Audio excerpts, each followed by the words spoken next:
Hello বন্ধুরা, আমি নীলা। এই গল্পটা আমার নিজের। হয়তো কারো কারো জীবনের সাথে মিলে যাবে। বিয়ের পর নতুন সংসারে এসে সবকিছুই ছিল অজানা। আমার স্বামী অরুণ খুব ভালো মানুষ, কিন্তু চাকরির কারণে বেশিরভাগ সময় বাইরেই থাকে। আর এই বাড়িতে আমার সবচেয়ে কাছের মানুষ হয়ে ওঠে আমার দেবর রাহুল। সে কলেজে পড়ে, মজার ছেলেটা, কিন্তু আমার প্রতি একটা আলাদা সম্মান আর খেয়াল, যেটা আমি প্রথমে বুঝতেই পারিনি। প্রথম একটু অস্বস্তি লাগত। ভাবতাম, দেবর তো অনেকটা ছোট, সে কেন এত খেয়াল রাখে? কিন্তু সময়ের সঙ্গে বুঝলাম, এই খেয়াল কোনো দায় নয়, এ যেন এক নিঃশব্দ বন্ধুত্ব। একদিন দুপুরে বাড়িতে শুধু আমি আর রাহুল। আমি অসুস্থ ছিলাম। ও নিজে রান্না করে আমার ঘরে খাবার এনে দিল। আমি অবাক হয়ে বললাম, রাহুল, এসব করতে হচ্ছে না, আমি ঠিক আছি। ও হেসে বল, ভাবি, আপনি তো আমাদের মা বাবা নেই ঘরের, আপনি অসুস্থ হলে আমি কি করে চুপ করে থাকি? তারপর খুব আস্তে বলে, আপনি না থাকলে এই বাড়িটা এত খালি খালি লাগেই। শুনে আমার গলা আটকে এসেছিল। তখন বুঝলাম, এই ছেলেটা শুধু আমার দেবর নয়, আমার জীবনের অনেক বড় একটা ভরসা। কিন্তু বন্ধুরা, জীবনে সব কিছু যেমন মসৃণ চলে না, তেমনি এক সময় এক ঘটনা ঘটে গেল, যার পরে এই সম্পর্কটার রং বদলে গেল। সেদিন দুপুরে অরুণ অফিসের কাজে কলকাতায় চলে গেলেন, দুদিনের সফর। ঘরে আমি আর রাহুল, আমার দেবর। আমার একটু জ্বর ছিল, সকাল থেকেই শরীরটা কেমন যেন লাগছিল। রাহুল বারবার এসে জিজ্ঞাসা করছিল, ভাবি, একটু ডাক্তারের কাছে নিয়ে যাই? আমি ওকে আশ্বস্ত করে বললাম, না রাহুল, এমনি একটু দুর্বল লাগছে, কিছুক্ষণ বিশ্রাম নিলেই ঠিক হয়ে যাবে। ও বলল, তাহলে আমি আপনার জন্য সেদ্ধ করে দিই কিছু, আপনি রান্না নিয়ে ভাববেন না। আমি কিছু বলার আগেই সে রান্নাঘরে চলে গেল। মনটা হঠাৎ খুব নরম হয়ে গেল। এই ছেলেটা, যে নিজে এখনো ঠিকমতো বড় হয়নি, সেই যেন আমার সবচেয়ে বড় ভরসা হয়ে দাঁড়াচ্ছে। দুপুরে ও সেদ্ধ ভাত আর ডাল নিয়ে এলো ট্রেতে। বলল, চুপচাপ বসে খান ভাবি, আর হ্যাঁ, ফোন টোন ধরবেন না, পুরো রেস্ট নেবেন। আমি হাসলাম। বললাম, তুই তো দেখি একেবারে দাদার মতো কেয়ার করতে শিখে গেছিস। রাহুল একটু চুপ করে রইল, তারপর হালকা গলায় বলল, আসলে ভাবি, আপনি না থাকলে এই ঘরটাই খালি খালি লাগে। আমি অনেক কিছু বলতে পারি না, কিন্তু আপনি আমাদের জন্য খুব স্পেশাল। ওর এই কথাটা শুনে আমি একটু থমকে গেলাম। ভালোবাসা, যত্ন, খেয়াল, সবই সুন্দর, কিন্তু কোথাও যেন একটা নীরবতা জমে উঠছিল। আমি ওর দিকে তাকিয়ে বললাম, তুই আমার দেবর, আর আমি তোর ভাবি। এই সম্পর্কটা যেন চিরকাল এমনই থাকে, এই তো চাই। ঠিক তো রাহুল? ও মাথা নিচু করে বল, হ্যাঁ ভাবি, ঠিক তাই। কিন্তু বন্ধুরা, জীবনে সব কিছু এমন ঠিক থাকে না সব সময়। সেই রাতে ঘটে যায় এমন কিছু যা আমি কোনোদিন ভুলতে পারি না। সেই দিন রাতটা ছিল অদ্ভুত। আকাশে মেঘ করেই ছিল সারাদিন। সন্ধ্যা হতেই বৃষ্টি নামল না, সাধারণ বৃষ্টি নয়, যেন অন্ধকার সব ঢেকে দিল। বিদ্যুৎ চলে গেল হঠাৎ। আমি একা ঘরে বসেছিলাম, একটা অজানা অস্থিরতা বুকের ভেতর জমছিল। রাহুল টর্চ হাতে এসে বলল, ভাবি, ভয় লাগছে? আমি ঠোঁটের কোণে হাসি এনে বললাম, তুই আছিস না? ভয় কিসের? সে পাশে বসে পড়ল, এক হাতে মোবাইলের আলো রাখল, আর বল, ভাবি, আপনি না থাকলে এই বাড়িটা আজ একদম ফাঁকা লাগত। জানেন, এই অন্ধকারে আপনার মুখটা দেখেই শান্তি লাগছে। আমি একটু চুপ করে গেলাম। বৃষ্টির শব্দের ফাঁকে টিনের ছাউনিতে টুপটাপ শব্দের নিচে ঘরটা কেমন যেন নরম হয়ে উঠেছিল। আমি বুঝে গিয়েছিলাম, রাহুলের চোখে একটা অন্যরকম গভীরতা আছে আজ। সে হয়তো কিছু বলতে চাইছে, কিন্তু আমি তা হতে দিইনি। আমি মাথা নিচু করে বললাম, রাহুল, আমি জানি তুই আমাকে অনেক সম্মান করিস। তুই আমার ছোট ভাইয়ের মতো। তোর ভাবি হিসেবে আমি তোকে সারা জীবন আগলে রাখব। কিন্তু সম্পর্কের সীমা আমরা কখনো ভুলতে পারি না, বুঝলি? রাহুল কিছু বলল না, শুধু মাথা নেড়ে উঠে গেল ধীরে, নিঃশব্দে। সেই রাতটা কিছুই হয়নি, তবু অনেক কিছু বদলে গিয়েছিল। আমি জানতাম, রাহুল আজ থেকে অনেক দূরে থাকবে, কিন্তু ওর চোখে যে নীরব ভালোবাসা আমি দেখেছি, তা আমি কোনোদিন ভুলতে পারব না। রাহুল সেই রাতের পর থেকে অনেকটাই বদলে গিয়েছিল।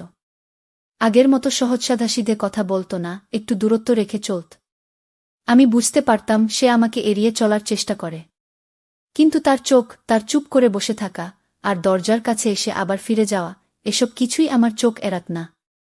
একদিন দুপুরে আমি রান্নাঘরে কাজ করছিলাম। অরুণ তখন বাইরে। হঠাৎ গ্যাসের আগুন একটু ছড়ায়, আমার আঙুল পুড়ে যায়। ব্যথায় চিৎকার করে উঠি। রাহুল ছুটে আসে। ভাবি, কি হয়েছে? সে আমার হাতটা ধরে ফেলে, একদম জোরে, মমতায়। আমি বলি, এ কিছু না রাহুল, সামান্য পুড়ে গেছে। তুই ভয় পাস না। রাহুল আমার দিকে তাকিয়ে থাকে, চোখে জল, ঠোঁটে কাঁপুনি। ভাবি, আপনি জানেন, আমি কাউকে এতটা অনুভব করি না। আপনি ছাড়া এই বাড়ি, এই সংসার, কিছুই লাগে না। আমি চুপ করে যাই। সে হাতটা ধরে রাখে একটু বেশি সময়। আমাদের দুজনের মাঝখানে তখন শুধুই নীরবতা। কিন্তু সেই নীরবতা ছিল ভালোবাসায় ভরা। আমি ওর চোখে চোখ রেখে বলি, রাহুল, তুই যা অনুভব করিস আমি তাও বুঝি। কিন্তু আমরা দুজনেই জানি এই ভালোবাসা প্রকাশের নয়, বোঝার। রাহুল মাথা নিচু করে বলে, আমি কিছু চাই না ভাবি, শুধু আপনার পাশে থাকব, ছায়ার মতো। সেদিন থেকে আমাদের সম্পর্কটা পাল্টে যায়। একটা নীরব বন্ধন তৈরি হয়, যেখানে স্পর্শ নেই কিন্তু গভীর ভালোবাসা আছে, যেখানে ভাষা নেই কিন্তু অনুভব আছে।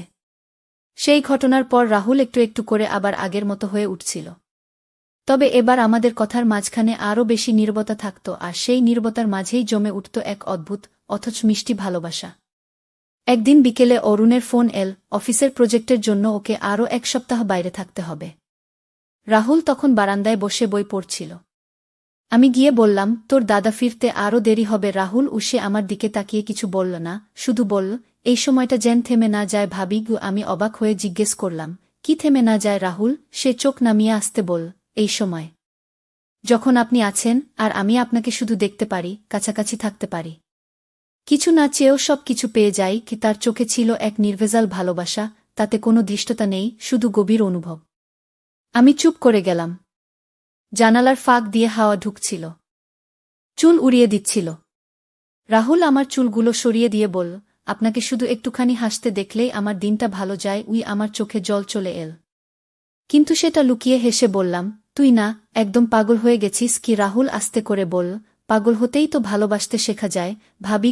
আমরা অনেকক্ষণ কথা বলিনি, শুধু পাশাপাশি বসে থেকেছি, চুপচাপ, একে অপরের পাশে। সেই নীরবতার মধ্যেই যেন সব কথা বলে ফেলেছিলাম। ভালোবাসা সবসময় চিৎকার করে আসে না, অনেক সময় সে নিঃশব্দে এসে বসে পাশে, ছুঁয়ে দেয় মন। সেই রাতটা ছিল অদ্ভুত শান্ত। বাড়ির সবাই ঘুমিয়ে গেছে, বিদ্যুৎ চলে গিয়েছিল আবার। চারদিক ঘুটঘুটে অন্ধকার, শুধু জানালার ফাঁক দিয়ে ঢুকছিল একটুখানি চাঁদের আলো। আমার জ্বরটা আবার বাড়ছিল, গায়ে কাঁপুনি দিচ্ছিল। আমি চুপচাপ শুয়েছিলাম। হঠাৎ দরজার পাশে কারো পায়ের শব্দ। ভাবি, ঘুমাচ্ছেন? রাহুলের কণ্ঠ। আমি ধীরে বললাম, জ্বরটা বেড়ে গেছে রাহুল। কিছু বলতে পারছিলাম না। গ্রীষ্মে ঘরে এসে এক গ্লাস জল হাতে দিল। আমার কপালে হাত রাখল, ঠান্ডা স্নিগ্ধ এক ছোঁয়া। জ্বর তো অনেক বেড়েছে ভাবি, একটু ভয় লাগছে কি? ওর গলা কেঁপে উঠল। আমি চুপ করে থাকলাম। রাহুল আমার কপালের চুলগুলো আলতো করে সরিয়ে দিল। তারপর এক মুহূর্ত সে আমার কপালে একটুকু চুমু দিল, না কামনার নয়, যেন মমতায় ভরা, কিছু না বলা ভালোবাসা। আমি চোখ বন্ধ করে শুধু বললাম, রাহুল। সে বলল, আমি কিছু চাই না ভাবি, শুধু আপনার এই একটা মুহূর্ত আমার অনেক, অনেক বেশি। কি তার হাত আমার হাত ছুঁয়েছিল, আস্তে করে, নিঃশব্দে, যেন কোনো কথা ছাড়াই একটা বিশ্বাস তৈরি হচ্ছিল। আমি চোখের জল লুকিয়ে বললাম, এই সম্পর্কটা কোনো নাম চায় না রাহুল, শুধু এই নীরব মুহূর্তগুলো থাকুক চিরকাল। সেই রাতে আমাদের মাঝে কোনো শব্দ হয়নি, কিন্তু সেই নীরবতা চিরকাল আমার হৃদয়ে রয়ে যাবে। সেই রাতে রাহুল যখন আমার কপালে চুমু দিয়েছিল, আমি বুঝেছিলাম এই সম্পর্কটা এখন আর শুধু ভাবিদেবরের মধ্যে নেই। এটা একটা গভীর অনুভব, যা বলে ফেলা যায় না, ভুলে যাওয়াও যায় না। কিন্তু ভাগ্য চুপ করে থাকেনি। ঠিক পরদিন সকালে কোনো আগাম বার্তা ছাড়াই অরুণ, আমার স্বামী, বাড়ি ফিরে এল। তার চোখে ক্লান্তি ছিল, ভালোবাসা ছিল, আর আমায় দেখে সে হাসল। রাহুল সেই হাসিটার দিকে তাকিয়ে একটু চোখ সরাল না। আমি বুঝে গেলাম সেই মুহূর্তে রাহুল নিজের মধ্যে একটা যুদ্ধ শেষ করে ফেলেছে। সেই সন্ধ্যায় রাহুল আমার ঘরের দরজার সামনে দাঁড়িয়ে বল, ভাবি, আমি বাড়ি ফিরে যাচ্ছি, আমার পড়া শেষ, সময় এসেছে নিজেকে গুছিয়ে নেওয়ার। আমি কিছু বলতে চাইলাম, কিন্তু পারলাম না। সে শুধু বলল, আপনার চোখে একটুখানি শান্তি ছিল, সেটা আমি চিরজীবন মনে রাখব।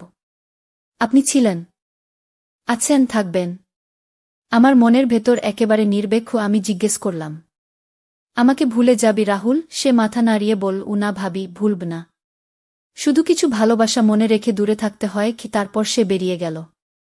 একটাও শব্দ ছাড়াই, কিন্তু আমার বুকের ভেতর একটা ঝড় রেখে গেল। আজ এত বছর পর আমি জানি সে ঠিক ছিল। সব ভালোবাসার সম্পর্ক হয় না। কিছু ভালোবাসা কেবল একটা গল্প হয়েই থেকে যায়, নীরব, নিঃশব্দ, অথচ হৃদয়ের গভীরে গেঁথে থাকা। তো বন্ধুরা, ভিডিওটি ভালো লাগলে কমেন্টে জানাবেন। এই রকম ভালোবাসার গল্প শুনতে চাইলে চ্যানেলটা সাবস্ক্রাইব করুন এবং পাশে থাকুন আর আপনার বেল আইকনটা বাজিয়ে রাখুন, যাতে নতুন ভিডিও আপলোড করা মাত্র আপনারা দেখতে পারেন।